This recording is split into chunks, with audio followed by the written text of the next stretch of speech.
Vamos a seguir con lo que habíamos visto de las simetrías del triángulo equilátero y cómo se relaciona con el concepto de grupo, en particular cómo las simetrías se relacionan con el concepto de grupo, pero vamos a seguir con el ejemplo del triángulo equilátero, que acá lo tenemos de vuelta.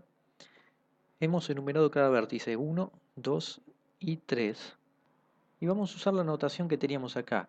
Por ejemplo, rotar 120 grados será R+, así que R más lo que hace es poner el 1 acá, el 3 pasa acá y el 2 acá. Lo mismo podemos hacer con R menos.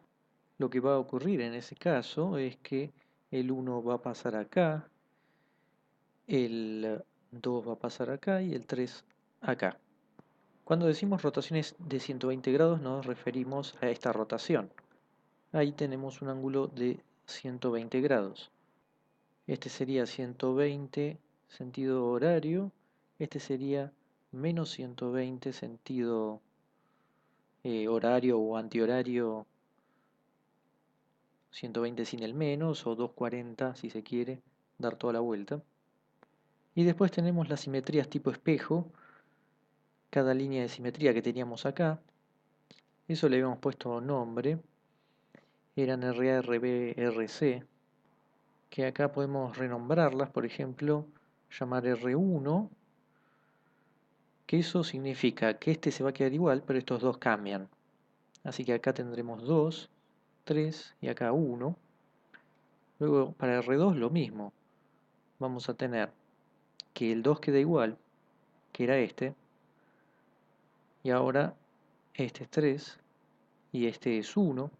Y nos faltaría R3, donde 3 queda igual, este va a ser 2 y este va a ser 1. Estas van a ser todas las simetrías, además de la identidad que la hemos dejado afuera, porque un triángulo está definido por sus vértices, y de ahí, entonces, moviendo los vértices vamos a obtener las distintas simetrías. Lo único que tenemos que asegurarnos es de que hayamos hecho todas las permutaciones. Cualquier otro movimiento no nos va a dejar este triángulo equilátero como lo teníamos. Entonces revisemos que hayamos hecho todas las permutaciones. Nosotros tenemos 3 vértices. ¿Cuántas permutaciones hay? 3 factorial. El factorial de la cantidad de elementos que tenemos. 3 por 2 por 1, 6. Si tenemos entonces 6 transformaciones, eso significa que tenemos todas las simetrías posibles. Por ejemplo, tenemos la identidad y podemos decir teníamos 1, 2, 3 y después nos deja 1, 2, 3. Después R más. Teníamos 1, 2, 3 y después nos va a dejar donde estaba el 3 va a haber un 1, donde había un 1 va a haber, acá lo tenemos en rojo, es el 2 y acá el 3. Lo mismo para R-, ahora vemos los verdes, teníamos 1, 2, 3 y ahora tenemos 3, 2 para el 3 y donde teníamos 2 tenemos un 1. Luego R1 teníamos 1, 2, 3 y la permutación es la azul, donde había un 1, sigue habiendo un 1, pero ahora cambian los otros dos. 2 por 3 y 3 por 2. Estas son más fáciles ya que el 2 queda igual y los otros cambian. Y lo mismo para R3 lo ponemos acá. 1, 2, 3, 3, 2, 1. Estas son todas las simetrías posibles, los 6 cambios que podemos hacer para los vértices en el triángulo equilátero. Ahora vamos a ver la tabla de multiplicación o la tabla de Cayley, que tiene que ver con justamente la multiplicación o la sucesión de aplicaciones de cada una de las transformaciones. Por ejemplo, Si hacemos la identidad y después la identidad, nos queda la identidad. Esto sabemos que va a ser así porque si es un grupo, cumple con la clausura y siempre que apliquemos uno con otro se va a mantener adentro, nos va a dar otro del grupo. En el caso de identidad es fácil porque nos devuelve lo mismo, es decir, acá va a venir R+, R-, RA, RB, RC, y acá lo mismo porque no importa quién apliquemos primero y quién después, nos queda siempre lo mismo contra la identidad. Y ahora sí, tenemos que ver los otros. Por ejemplo, R con R+, esto va a dar R-. Simplemente porque si nosotros aplicamos que el 1, por ejemplo, lo llevamos al 3, que es el R+, y después lo llevamos a donde estaba el 2, eso significa hacer lo mismo que pasar el 1 directamente para acá. Eso significa que aplicar dos veces R+ para cualquier punto del triángulo nos va a dar R-. Por otro lado, hacer R+ con R- nos va a dar la identidad, simplemente porque uno te lo mueve para un lado y el otro te lo devuelve donde estaba, así que es como que no se hubiese movido y queda la identidad. Así que la identidad permite encontrar dónde están los inversos, R+ y R- es un inverso del otro. Por supuesto, vamos a tener más, y esto también significa que acá va a aparecer la identidad, porque uno es el inverso del otro y viceversa, así que R- contra R+ es lo mismo que R+ contra R-. Así que ahí tenemos una simetría. Podemos continuar poniendo acá R+, ya que R- contra R- nos va a dar R+ por la misma razón que R+. Contra R+ nos daba R-, simplemente que en vez de hacerlo para un lado, lo hacemos para el otro. Hacemos R- y después R- hacia un lado es lo mismo que hacer solo una vez R+ para el otro. Observemos ahora R+ con RA. R+ lo movía para acá y RA sería para nosotros R1, es decir, cambiaba el 3 con el 2. Entonces, si aplicamos primero R+, vamos a tener 2, 1, 3.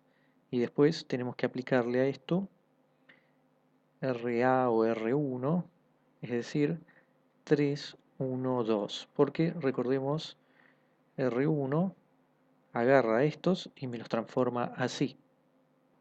Así que después de aplicar estos dos nos queda 3, 1, 2, que es el naranja, 3, 1, 2 y es R2, que en esta notación sería RB. Ahora, ¿quién es, por ejemplo, RA contra RA?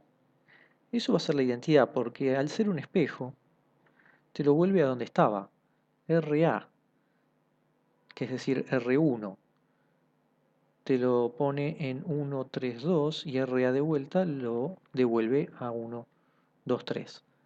Así que no solo este, sino todos los que son espejo van a ser también identidad. Hagamos uno de dos espejados.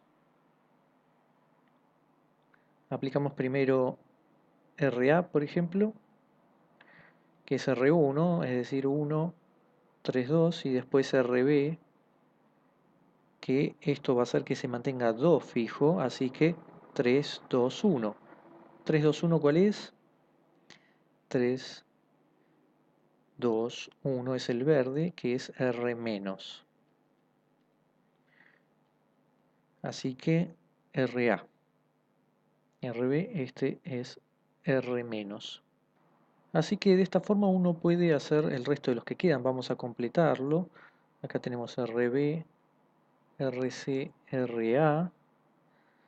Luego para R- tenemos acá IR+, RC, RA, RB. Para RA tenemos RC, RB, identidad R-, R+, RB, acá tenemos RA, RC, R+, R-, y la última RC, RB, RA, R-, R+. Así se completa la tabla de Cayley y hay una observación para hacer, que es que si nosotros acá tuviéramos un grupo abeliano, entonces nuestra tabla sería simétrica.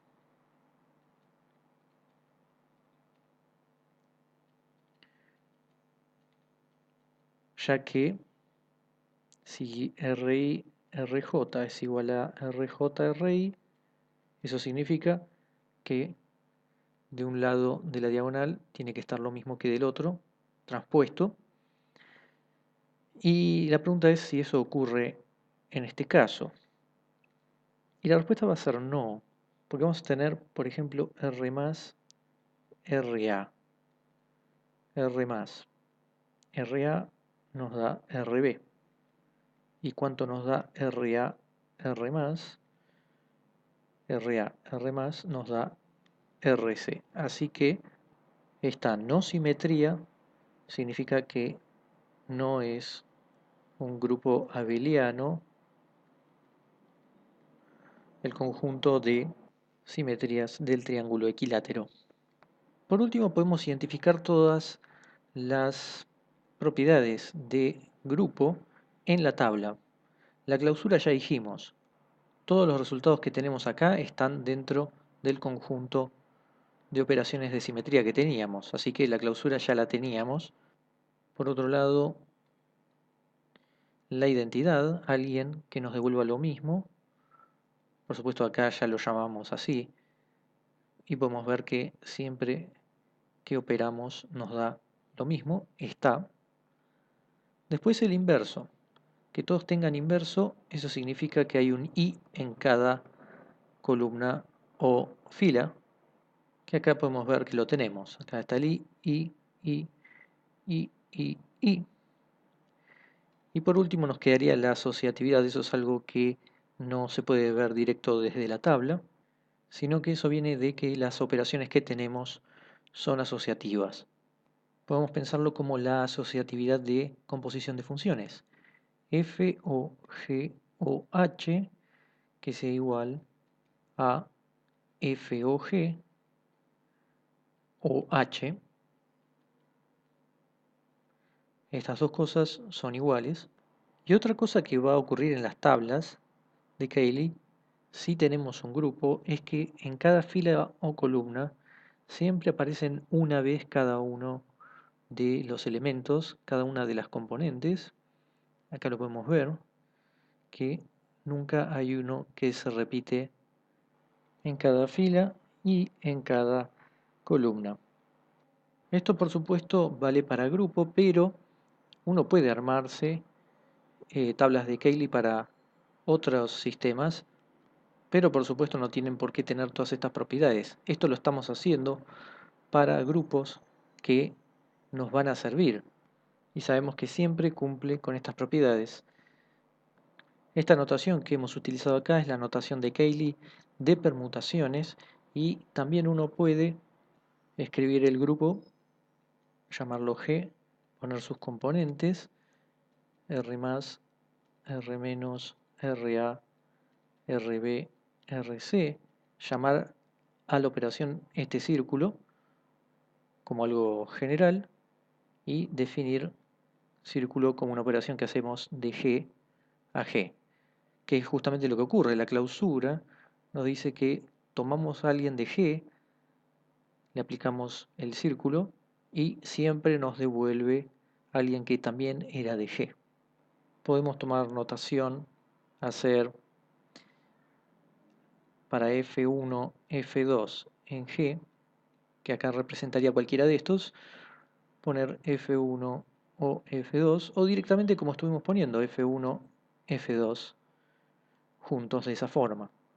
Todas estas son distintas notaciones que uno se puede encontrar en la literatura sobre grupos y también sobre la física donde se aplica teoría de grupos.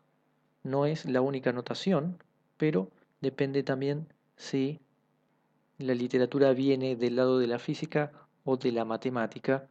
En general, siempre se representa lo mismo, pero de distintas formas.